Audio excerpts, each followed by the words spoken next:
Hey y'all, how's it going? This week I wanted to show you what a week in my studio looks like. It just happened that this time around I was mostly doing desk work, so there's some research involved, some writing, some planning, some painting, a good variety of things that I did this past week. I'm writing in my journal here, trying to write down some guidelines for a teaching application that I was working on, which I have since completed, but you'll see me working on it throughout this video. It had been a while since I had written a syllabus, so I really had to kind of get myself back in that mindset.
This is me reading a book called Making and Being.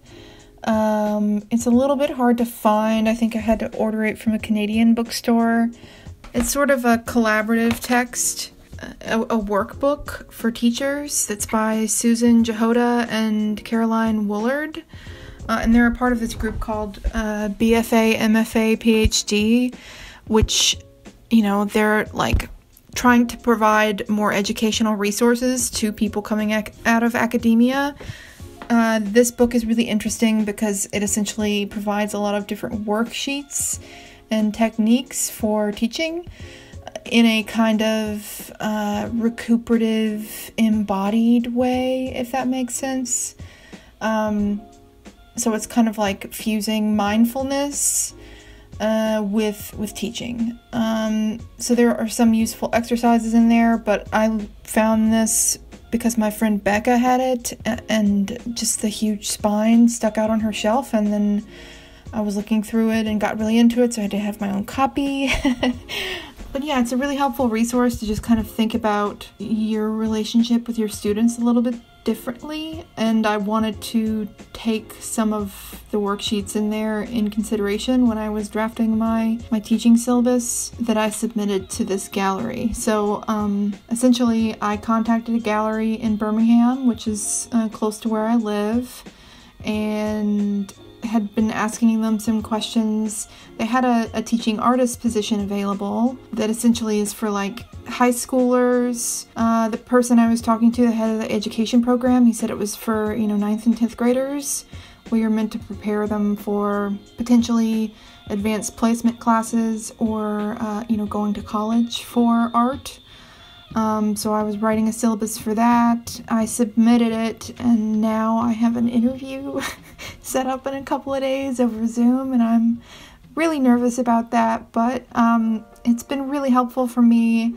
I've never done this before, but I don't know if I told you guys, I did a lot of research to do with screen printing, because I had mentioned that was one of my goals, to screen print in my home. So I did a lot of research on like what exactly I would need, how much it would cost, breaking down all of the required materials and whatnot to make screen printing happen was really helpful for me to just like dig into research. So I've been using that research structure to help me with other things that I'm scared of that I want to achieve, like submitting teaching proposals and gallery proposals, where I basically like break down what I think I need, what I want to accomplish, all of that stuff. It kind of indulges my obsessive tendencies, but it really helps me understand and break down my goals, which is helpful.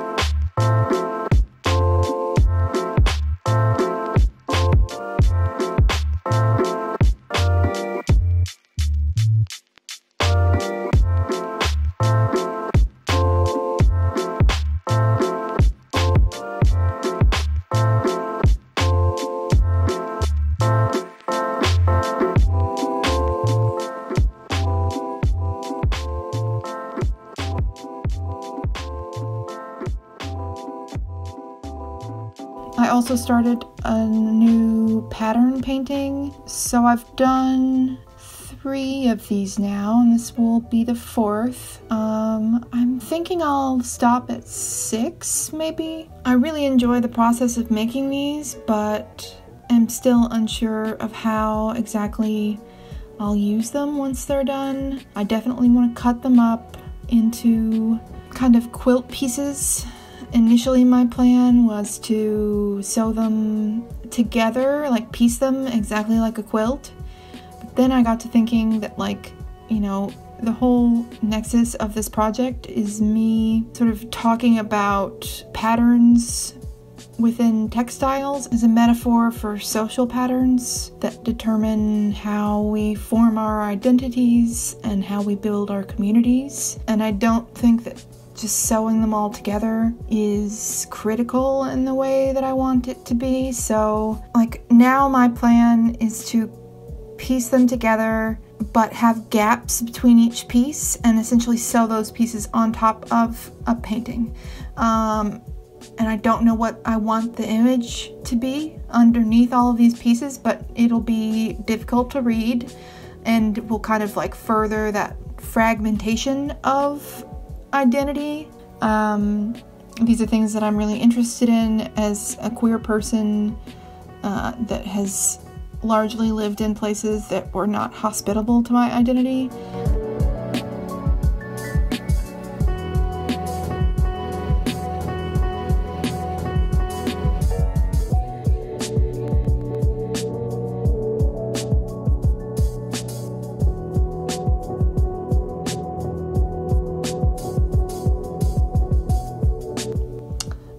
But yeah, this is just me drawing out the grid.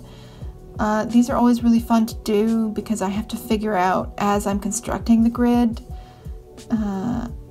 like how to convert that small thumbnail of a pattern into something that can be drawn with a ruler. So that's a fun problem-solving exercise.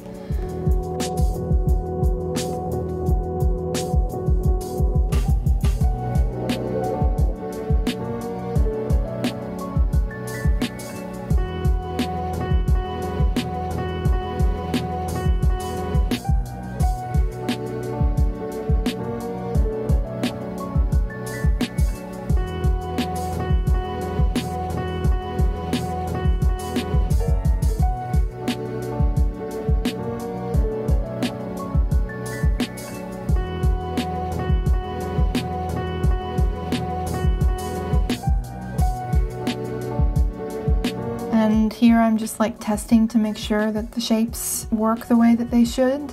I'm using my normal lineup of golden acrylics and random odd containers that I've collected. I mix my paint very, very thin and do a lot of layers, or kind of like let that thinness come through with the application of paint. Initially I was, I've developed this technique to use a spray bottle to add water to whatever container I'm mixing in, instead of like trying to pour exactly the amount of water I need or dip my brush back in the water over and over again. And that's been really helpful.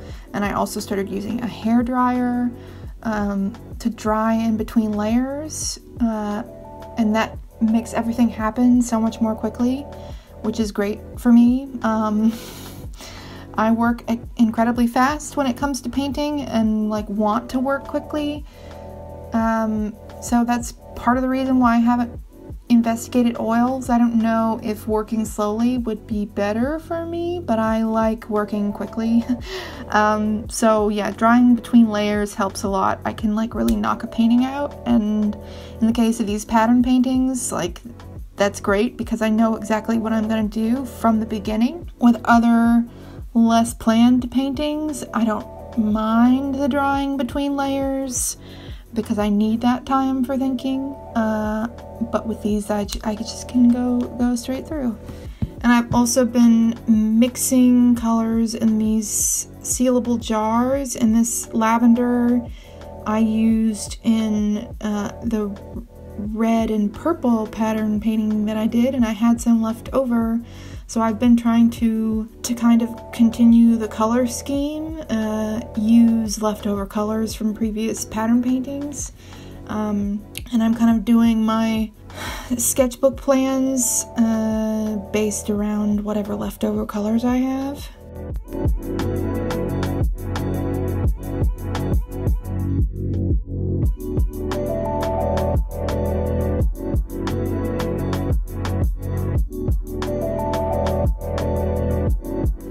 I was having trouble with my lamp like flickering, so you can see me messing with it in the video, but I like turned it off at one point because I was really annoyed with it, and then ended up turning it back on and fixing it, but it still flickers sometimes. I think it's maybe a connection that the bulb with the bulb and lamp isn't great. I don't know.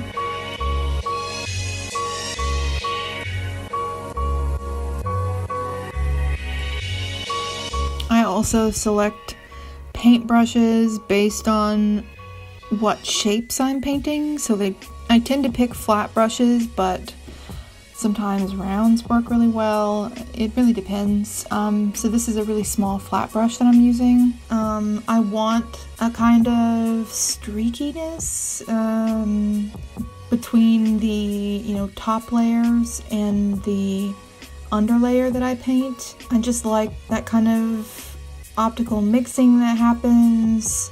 I like the peeking into the underlayer, so there's no question as to how the image was painted.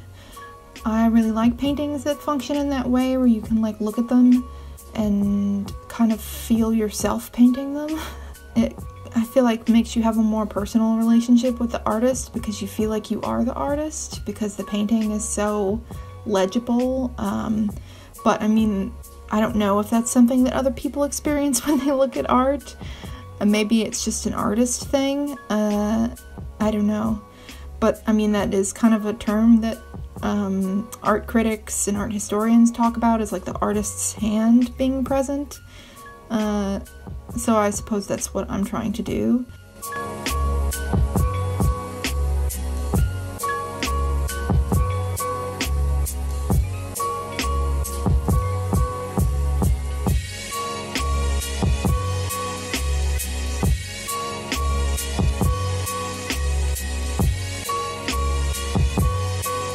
This is probably my favorite pattern painting that I've done.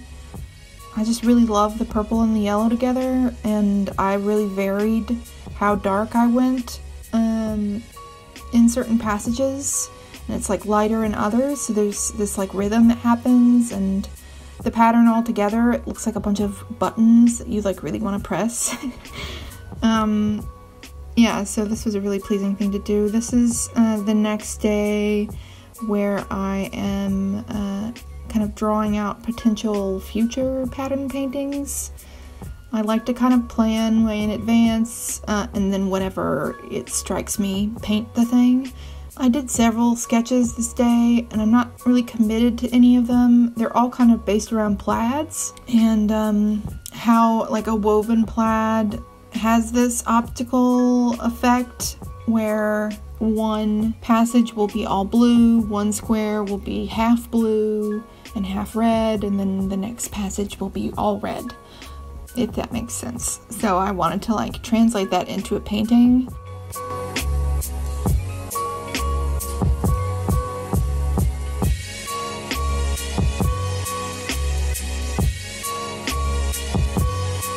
This is me on Pinterest trying to look at more pattern sources. I do appropriate some of these patterns from images I find on Pinterest, but I'll change the color palette or I'll change some structure of the pattern to make it slightly different. I've got my pink notebook out again, which is kind of like a studio log where I take notes on whatever application I'm working on or ideas I might have while I'm making a piece. So this is more research to do with my teaching artist application. Because the class was for high schoolers and they wanted it to kind of like help them with career development, he kind of recommended that the class be essentially like an introductory college art class, whether that be 2D design, 3D design, drawing, painting, whatever. So I, having previous experience teaching 2D, decided to write a 2D syllabus, but like approach it a little bit differently than I did the last time I taught, changing my projects a little bit, and also kind of making the focus of the class lectures on contemporary art historical examples of like the different elements of design. So that's really exciting. I hope that I'm able to teach this class because I feel like it'll be a good experience for me, and I worked so hard on my syllabus proposal.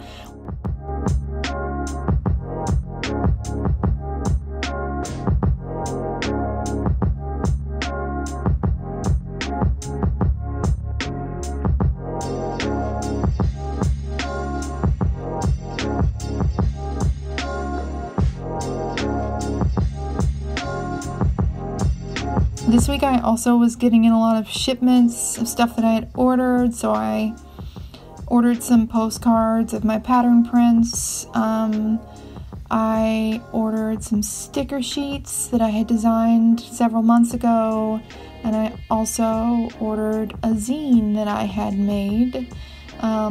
So that was really exciting to get all of that stuff in the mail and see them in person because I had been waiting on them for so long.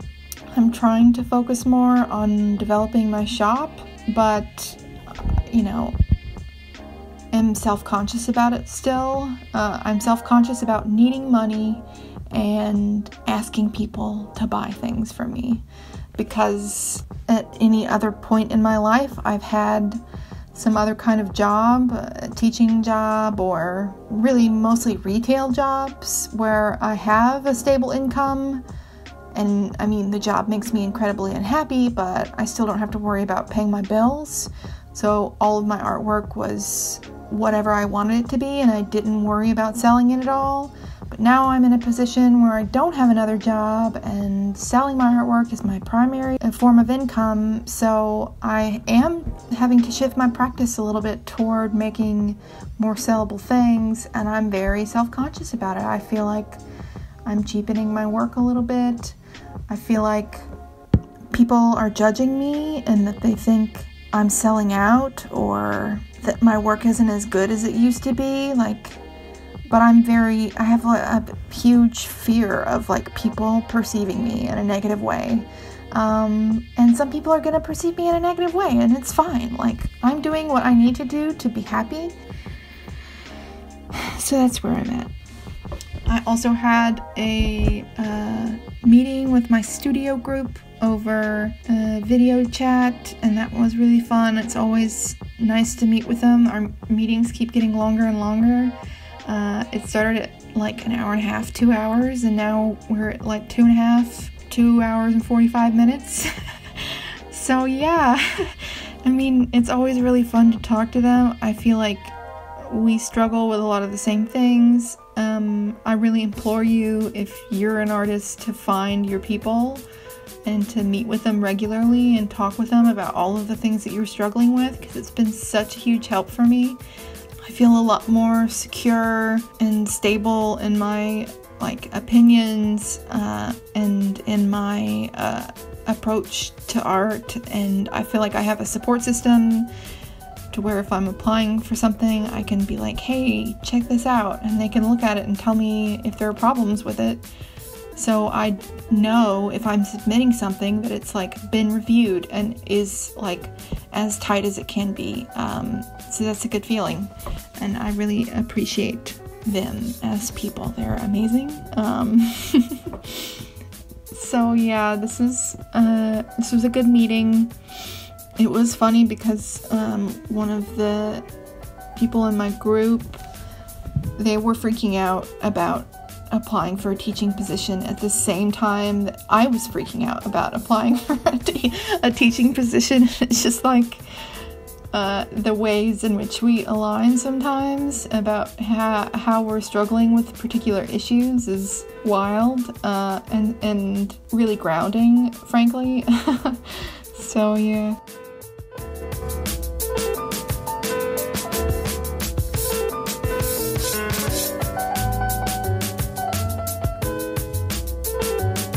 This is Sunday, which is the day that I draw up my bullet journal for the week, pick out my color scheme and my fonts. My titties are like out in this video, like on this day, and I'm sorry, it's really distracting. I like seriously contemplated just not showing this like the clips from this day because they were like popping out. So like skip to this timestamp if you can't handle the amount of titties that are like in this video. Okay, now that I put that disclaimer up, I'm still working on my like bullet journal format. I started off just like writing a to-do list for the day, but now I've converted it into a checklist. So like I write a box, an empty box at the end of each to-do thing, and then have like a weekly to-do at the beginning of stuff that I want to get done that week. And sometimes I'll pull that weekly to-do into a particular day if I feel like I can accomplish it that day, if that makes sense. So this is just me working on my proposal for the teaching artist position a little bit more.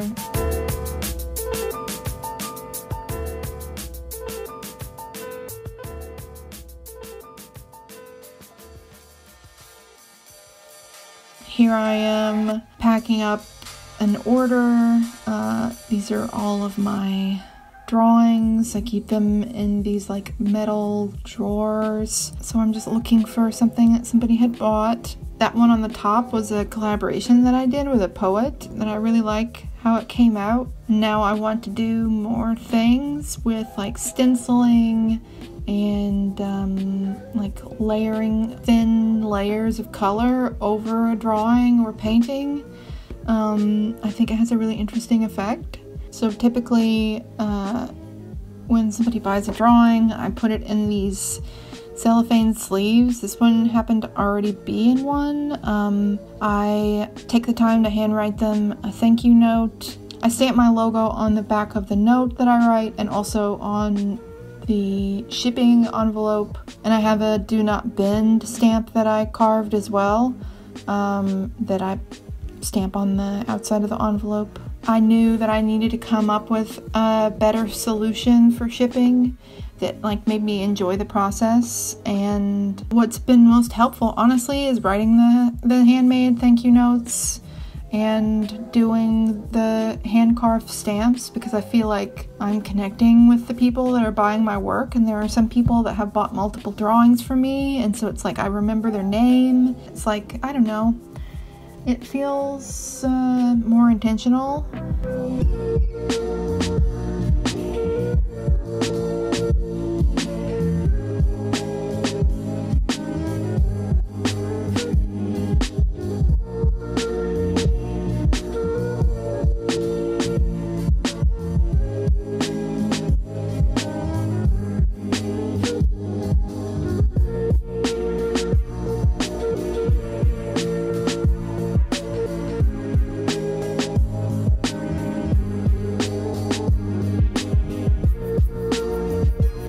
Well, that's it for this video.